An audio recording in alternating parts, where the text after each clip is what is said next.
Bilarmidinglar, uy sharoitida ham pichoqlarni o'tkir qilsa bo'ladi. Buning uchun bizga bankada suv kerak bo'ladi. Pichoqlarimizni olamizda, mana shu bankaga solib olamiz birinchi.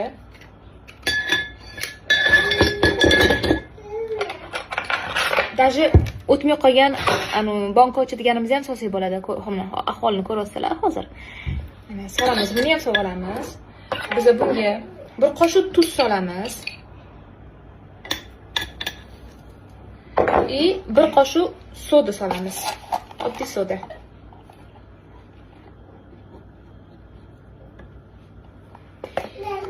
Oxirgisi ozgina uksus solamiz.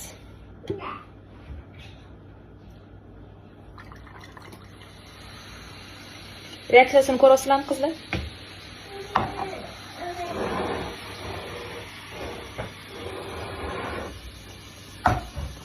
Buni biza yarim soatga olib qo'yamiz. Soat o'tdi. Hozir sizlar bilan buni qanchalik o'tkazib qo'yganini sanab ko'ramiz.